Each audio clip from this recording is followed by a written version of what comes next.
First ever factory outlet Mukunda jewellery అన్ని బ్రాంచ్లలో Christmas and new year సందర్భంగా ఎన్నో ఆఫర్లు. త్వరలో జూబ్లీ హిల్స్ బ్రాంచ్ ప్రారంభం. ప్రస్తుతం మనతో పాటు ఉన్నారు కాంగ్రెస్ పార్టీ నాయకులు కోట్ల శ్రీనివాస్ గారు, వైస్ చైర్మన్. ఆయనతో మాట్లాడే ప్రయత్నం అయితే చేద్దాం. సార్ నమస్తే. సార్ నమస్తే. నమస్తే అమ్మా.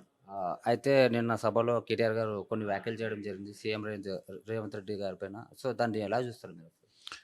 తల్లి తెలంగాణ సోనియా గాంధీ ఇచ్చే నాటికి ఈ రాష్ట్రం 16,000 కోట్ల ధనిక రాష్ట్రం ఇస్తే 8 లక్షల కోట్లు అప్పు చేసినందుకు కేసీఆర్ గారిని, కేటీఆర్ గారిని ఎడమకాలు చెప్పుతోని కొట్టాలి.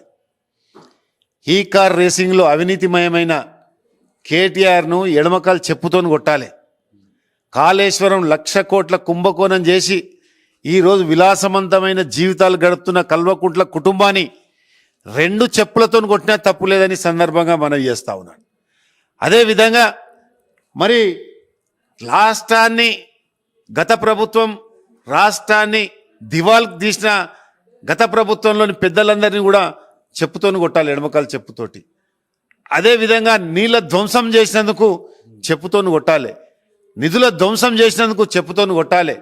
విద్యార్థుల జీవితాలతో ఆడుకున్న ఈ కుటుంబాన్ని 2 చెప్పులతో కొట్టాలని సందర్భంగా మనవి చేస్తా ఉన్నాను. కేటీఆర్ గారు మీ సొంత సోదరిమణి లిక్కర్ కేసులో ఇరికి జైలు పాలైనందుకు మీ చెల్లెను ఏ చెప్పుతోని కొడతావని నేను ఈ సందర్భంగా అడగదలుచుకున్నాను. నీ బరిదెగింపు మాటలు, నీ యొక్క విచ్చలవిడితనము, నీ యొక్క స్థాయికి మించిన మాటలు, తిరోగమనం అయిపోతున్న ఈ రాష్ట్రాన్ని అభివృద్ధి దశలో తీసుకుపోతున్న గౌరవ ముఖ్యమంత్రి గారిని పట్టుకొని నీ ఇష్టం వచ్చినట్టు మాట్లాడితే ప్రజలు కానీ కాంగ్రెస్ పార్టీ కార్యకర్తలు కానీ చూస్తూ ఊరుకోలేరని సందర్భంగా డిమాండ్ చేస్తా ఉన్నాను. మరొకసారి ఇట్లా నువ్వు ఇదే భాషను వాడితే నీ నాలుక చీరేసి 16 తుకుడాలు చేస్తామని కూడా ఈ సందర్భంగా మనవి చేస్తున్నాను. ప్రజాస్వామ్యబద్ధంగా నువ్వు మాట్లాడితే ప్రజలు కానీ అదేవిధంగా కార్యకర్తలు కానీ వింటారు. నువ్వేదో చెప్పుల జోలు తీస్తే మాత్రము నీ మెడ నుండి ఇంతెందుకు గత ప్రభుత్వంలోని 10 సంవత్సరాల ప్రభుత్వానికి 2 సంవత్సరాల ప్రభుత్వానికి నువ్వు చర్చకు దమ్ముంటే చర్చకు రా. ఆర్ట్స్ కాలేజ్కి వస్తావా, కోటి చౌరస్తా కాడికి వస్తావా, రా. ఒకవేళ తప్పుంటే మేము చెప్పు దెబ్బలు తింటాము. ఒకవేళ మీరు తప్పు చేస్తే చెప్పుల దండ వేసుకొని గాడిద మీద ఊరేగిస్తామని కూడా ఈ సందర్భంగా మనవి చేస్తాను. సార్ అయితే ఇంకో వ్యాఖ్య ఏంటంటే అక్కడ కేటీఆర్ గారు మొగోనివి అయితే నువ్వు వచ్చి మాట్లాడు, కెమెరా ముందు వచ్చి మాట్లాడు, అదే మీడియా ముందు వచ్చి మాట్లాడు, నువ్వు మొగోనివి అయితే వచ్చి మాట్లాడు కానీ ఎన్నికల మాట్లాడేది కాదు మొగతనం అని చెప్పి చెప్తా ఉన్నాడు కేటీఆర్ గారు. దీని గురించి మీరే ఉంటారు? రేవంత్ రెడ్డి గారు మొగోడు, అందుకొరకే ప్రతి జిల్లాల్లో బహిరంగ సభల్లో పాల్గొంటుండు మొగోడు, శాసనసభకు వస్తుండు మొగోడు, ప్రతి సమీక్షా సమావేశం నిర్వహిస్తుండు మొగోడు, ఈరోజు బడ్జెట్ ప్రవేశపెట్టిండు మొగోడు, అదేవిధంగా ఎన్నో సంక్షేమ పథకాలు తీసుకొచ్చిన మొగోడు. ఇవాళ గృహలక్ష్మి కింద మహిళలకు ఇవాళ దాదాపు 1.5 కోటి మహిళలు ఉంటే వాళ్ళకు ఉచిత ప్రయాణము, అమ్మవారింటికి పోయినా, అమ్మవారి దర్శనానికి పోయినా, లేదా వ్యక్తిగత కారణాల మీద ఎక్కడికి పోయినా ఫ్రీ టికెట్ ఇచ్చిన మొగోడు. అదేవిధంగా రైతు భరోసా, రైతు రుణమాఫీ, అదేవిధంగా మన లాల్ బహదూర్ స్టేడియం సాక్షిగా ఉద్యోగాలు ఇచ్చిన మొగోడు. అందుకొరకే అసెంబ్లీకి వస్తున్న మొగోడు. దమ్ముంటే మీకు అసెంబ్లీలకు రండి, వస్తే ఎవరి గుండె అయిపోతుందో అప్పుడు చూద్దాం. నిజంగా కేసీఆర్ గారికి శాసనసభకు వచ్చి రేవంత్ రెడ్డి గౌరవ ముఖ్యమంత్రి కళ్ళల్లో కళ్ళు పెట్టి చూడమంటే తక్షణమే గుండె ఆగిపోయేది కేసీఆర్ గారి గుండె, రేవంత్ రెడ్డి గారి గుండె కాదు. రేవంత్ రెడ్డి గారి గుండె పదిలంగా ఉంది. ప్రజా సంక్షేమం కోసం పోరాడుతున్నాడు, ప్రజల కోసం పోరాడుతున్నాడు. ఇలా రేవంత్ రెడ్డి గారు ఎన్నో సందర్భాల్లో నా ఇంటికి తీసుకుపోయాల్సింది ఏం లేదు, పేద ప్రజల కోసమే నేను కష్టపడి పనిచేస్తున్నాను మొగోడు. మొగతనం గురించి మాట్లాడే నువ్వు ఒక బోర్డు మీద అంటారు కదా, ఆ సామెత నీకు వర్తిస్తుంది. నువ్వు మొగోళ్ళ గురించి మాట్లాడే పరిస్థితి కాదు కేటీఆర్ గారు. నీ స్థాయి ఏందో నువ్వు తెలుసుకొని మాట్లాడు. అంతేకాకుండా శిఖరం లాంటి రేవంత్ రెడ్డి గారిని మాట్లాడితే దుమ్ము నీ మీదనే పడుతుంది. 1 ఏళ్ళు ఇక్కడ చూపిస్తే 4 ఏళ్ళు నీ వైపు చూపిస్తున్న సంగతి గ్రహించాలి కేటీఆర్ గారు. అయితే కేసీఆర్ గారు ఒక మాట అనడం జరిగింది సార్, పాలమూరుకి చేసిన అన్యాయాన్ని నేను చూస్తూ బయటకు వచ్చాను, 2 ఏళ్ల తర్వాత నేను ఇక్కడ రావడం జరిగింది, అన్యాయం చేస్తున్నారని చెప్పి ఈ మాట మాట్లాడుతున్నారు. అయితే ఎలా పడితే అలా మాట్లాడితే తోలు తీస్తా అనే మాట కూడా ఆయన కేసీఆర్ గారు మాట్లాడడం జరిగింది. దీని మీద మీ అభిప్రాయం ఏంటి? ఇప్పుడు ఆయనను 2023లో సాధారణ ఎన్నికల్లో తోలు తీసినాం, అదేవిధంగా కాంటోన్మెంట్ ఎన్నికల్లో తోలు తీసినాం, తాట తీసినాం. జూబ్లీహిల్స్ ఎన్నికల్లో ఆయన తోలు తీసినాం, తాట తీసినాం, ఆయన తీట కూడా తీసినాం. సర్పంచ్ ఎన్నికల్లో టోటల్గా బీఆర్ఎస్ పార్టీనే తోలు తీసినాం, తోలు తీసి చింతమరక గట్టేసినాం. ఇక మా తోలు తీసేదేం లేదు, ఆయన తోలు పోకుండా చూసుకుంటే బాగు. ఇట్లా తోలు తీసే పోటీ పెట్టుకుంటే రేపు రాబోయే రోజులలో ప్రతిపక్ష హోదా కూడా దక్కకుండా తోలు తీస్తామని ఈ సందర్భంగా మనం చేస్తున్నాం. అయితే ఇంకోటి ఏంటంటే ఏదైతే ఫ్యూచర్ సిటీ అనౌన్స్ చేస్తారో రేవంత్ రెడ్డి గారు, అప్పటి నుంచి బీఆర్ఎస్ పార్టీ నాయకులు కానీ వాళ్ళ కార్యకర్తలు కానీ దీనిపైన అనేక సార్లు చెప్పడం జరిగింది. రీసెంట్గా చూసుకుంటే కేసీఆర్ గారు కూడా దీనిపైన ఒక మాట అన్నారు. అదేంటంటే అది ఫ్యూచర్ సిటీ కాదు బ్రోకర్ సిటీ అనే ఒక మాట వాడడం జరిగింది. దీన్ని ఎలా చూస్తారు మీరు? ఇప్పుడు దరిద్రం ఏంటంటే ఈ దరిద్రులకు అసలు విషయం తెలియదు. గ్లోబల్ సబ్మిట్ తెలంగాణ రేజింగ్ 2047 అంటే $3 ట్రిలియన్ ఎకానమీతో ఈరోజు అభివృద్ధి చెందుతుంది.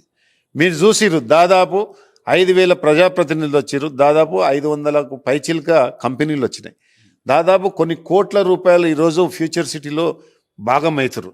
అంటే ముఖ్యమంత్రి గారి దూరదృష్టి, ముఖ్యమంత్రి గారి మేధో మదంలో పుట్టిన ఒక మానస పుత్రిక ఏంటంటే పరిశ్రమలు రావాలి. పరిశ్రమలు వస్తే ఏమైందంటే శాశ్వత నిరుద్యోగ నిర్మూలన చెయ్యాలి. ఈ రాష్ట్రంలో నిరుద్యోగం అనేటోడు ఉండొద్దు. డిగ్రీ చదువుకున్న ప్రతి ఒక్క విద్యార్థికి ఉపాధి కల్పించాలనే ఉద్దేశంతో ఇలా గ్లోబల్ సబ్మిట్ చేస్తే ఈ దరిద్రులకు తెలియకుండా విమర్శిస్తారు. ఎందుకంటే గత 2 సంవత్సరాల నుంచి కూడా చూస్తున్నాం, ముఖ్యమంత్రి గారిని చూస్తే అభివృద్ధి కనబడతలేదు వాళ్ళకు, కానీ విమర్శించడమే ఒక భాగం పెట్టుకున్నారు. కాబట్టి ప్రజలు కూడా దాన్ని గమనిస్తూ ఉన్నారు. కాంటోన్మెంట్లో కానీ జూబ్లీహిల్స్ కానీ సర్పంచ్ ఎన్నికల్లో కర్రు కాల్చి వాట పెట్టి వాళ్ళ తీట తీసిరు. కనుక భవిష్యత్తులో కూడా ప్రతి ఎన్నిక ఏదైనా కానీ, రేపు మున్సిపల్ ఎన్నికలు కానీ, రేపు గ్రేటర్ హైదరాబాద్ ఎన్నికలు కానీ, రాబోయే మళ్ళీ సార్వత్రిక ఎన్నికల్లో కూడా విజయం కాంగ్రెస్ పార్టీదే. ఆ నిరాశ నిస్పృహల మధ్యన కొట్టుమిట్టాడుతున్న పార్టీ, కొట్టుమిట్టాడుతున్న నాయకులు ఎవరంటే కేటీఆర్ గారు, కేసీఆర్ గారు, హరీష్ రావు గారు. ఇక కవిత అయితే బరాబర్ బయటకు వచ్చింది. వీళ్ళ భాగోతం అంతా మేం చెప్పవలసిన అవసరం లేదు. ఎలా దండుకున్నారు, ఎలా దోచుకున్నారు కాళేశ్వరం ప్రాజెక్టు మీద, అదేవిధంగా టీఆర్ఎస్ ఎమ్మెల్యేలు ఏ విధంగా దాచుకున్నారో కవిత గారే రాష్ట్ర వ్యాప్తంగా తిరిగి ఈరోజు ప్రెస్ మీట్లు పెట్టి మరీ చెప్తుంది. ఇక అంతకంటే దౌర్భాగ్యం వాళ్ళకి ఏం కావాలి? కనుక నేనేమంటున్నా అంటే డాక్టర్ బిఆర్ అంబేద్కర్ గారు ఒక మాట చెప్పారు, the position and opposition they are the making of good democracy అన్నారు. వీళ్ళకు ప్రతిపక్ష నాయక హోదానే తెలియదు. ఒక గతంలో పి జనార్దన్ రెడ్డి గారు ఉండే ఒక ప్రతిపక్ష నాయకుడు అంటే ఇట్లా ఉండాలన్నారు. ఒక డాక్టర్ వైఎస్ రాజశేఖర రెడ్డి గారు ఉండే, ఓహో ఈ విధంగా నా ప్రతిపక్ష నాయకుడు. ముఖ్యమంత్రి మన చంద్రబాబు నాయుడు గారు కూడా ప్రతిపక్ష నాయకుడే. ఈ రకంగా వాళ్ళని ఆదర్శంగా తీసుకొని ప్రతిపక్ష నాయకుడు సభకు రాకుండా 2 సంవత్సరాల నాడు నిద్రపోయి లేడీకి లేచిందన్నట్టుగా ఒక ప్రెస్ మీట్ పెట్టి తాట తీస్తా గీట తీస్తా అంటే కాంగ్రెస్ పార్టీ కార్యకర్తలని తీట తీస్తారు. ఇంకోటి ఏంటంటే సార్, ఇప్పుడు రియల్ ఎస్టేట్ ఏదైతే అదే ఫ్యూచర్ సిటీ ఏదైతే ప్రపోజల్ వచ్చిందో దాని మీద ఏంటంటే ఓన్లీ రియల్ ఎస్టేట్ పరంగా దందా చేయడానికి మాత్రమే అది చేస్తున్నారు, ఎటువంటి అభివృద్ధి లేదు. అలాగే చోటాబాయ్ బడేబాయ్ వీళ్ళిద్దరు ఒకటే, వీళ్ళిద్దరు మాట్లాడుకుని ఇవన్నీ చేస్తున్నారని చెప్పి చెప్తున్నారు. శుద్ధ సబ్బు ఇది. గ్లోబల్ సబ్మిట్ అనేది భారత్ ఫ్యూచర్ సిటీ అంటే మనకు హైదరాబాద్ ఒక సిటీ ఉండే, సికింద్రాబాద్ ఒక సిటీ ఉండే, సైబరాబాద్ ఒక సిటీ ఉండే. ఈరోజు సైబరాబాదు చంద్రబాబు నాయుడు, రాజశేఖర రెడ్డి గారు కలిసి ఎంతో అభివృద్ధి చేసి ఇలా సాఫ్ట్వేర్ కంపెనీలు, హార్డ్వేర్ కంపెనీలు వచ్చి ఎంతోమంది నిరుద్యోగులకు ఉద్యోగాలు కల్పిస్తారు.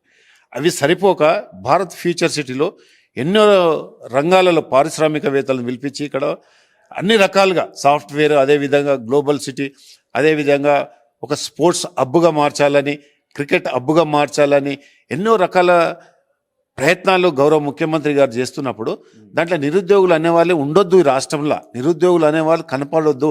చదువుకున్న ప్రతి వ్యక్తికి ఉపాధి కల్పించాలి, ప్రతి చదువుకున్న వ్యక్తికి ఉద్యోగం కావాలి అనే ఒక నూతన భారత్ ఫ్యూచర్ సిటీ నిర్మాణ దాత ఆయన, ఒక క్రియేటర్ అన్నట్టు.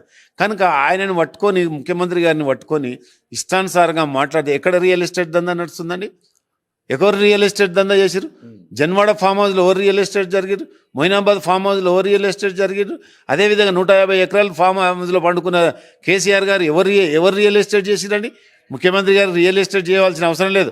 ఈ రాష్ట్రంలో ఉన్న నిరుద్యోగ యువత కోసము, మహిళల కోసం, అదేవిధంగా చదువుకున్న ప్రతి ఒక్క విద్యార్థికి ఉపాధి కల్పించాలనే ఒక దూరదృష్టితోనే భారత్ ఫ్యూచర్ సిటీ నిర్మాణం జరుగుతుంది. వీళ్ళు కండ్లు ఉండి చూడలేని కబోదులు అభివృద్ధిని చూసి విషము కమ్ముతున్న విష నాగులు వీళ్ళు. అందుకొరకే వీళ్ళు భవిష్యత్తులో ఎప్పుడు కూడా రాబోయే ఏ ఎన్నికైనా కానీ టీఆర్ఎస్ పార్టీ అనేది రాజకీయ ముఖ చిత్రంలో ఉండదని సందర్భంగా నేను మనవి చేస్తాను. సార్ ఇంకోటి బై ఎలక్షన్స్ రాబోతున్నాయి అని చెప్పి చాలా మంది చర్చ జరుగుతుంది. ఇది అంటే ఖైరతాబాద్ నియోజకవర్గం సంబంధించి చాలా చర్చ జరుగుతుంది. అంటే వాళ్ళు ఏంటంటే ఇప్పుడు ఎవరైతే పార్టీ ఫిరాయింపుల నేపథ్యంలో ఎవరైతే బీఆర్ఎస్ నుంచి మీ పార్టీలోకి రావడం జరిగింది, అంతేకాకుండా దానం నారాయణ రెడ్డి, కడియం శ్రీహరి ఈ రెండు నియోజకవర్గాలకు సంబంధించి బై ఎలక్షన్స్ రాబోతున్నాయని చెప్పి చాలా మంది చెప్తున్నారు. బై ఎలక్షన్ రాదు, ఏది రాదండి. టీఆర్ఎస్ ఉన్న వాళ్ళని కాపాడుకోవడము లేకుండా క్యాడర్కి ఏదో చెప్పాలనే ఉద్దేశం మీద బై ఎలక్షన్ వస్తుంది అంటున్నాడు. బై ఎలక్షన్ రాదు, ఏం రాదు. ఒకవేళ వస్తే ఎన్నిక ఏదైనా గౌరవ ముఖ్యమంత్రి రేవంత్ రెడ్డి గారు టైగర్ మన జూబ్లీస్ ఎట్లా కొట్టినాం అంతకంటే డబల్ ధమాకా కొడతాం ఏ ఎన్నికైనా సరే భవిష్యత్తులోని సందర్భంగా మనం చేస్తున్నాం.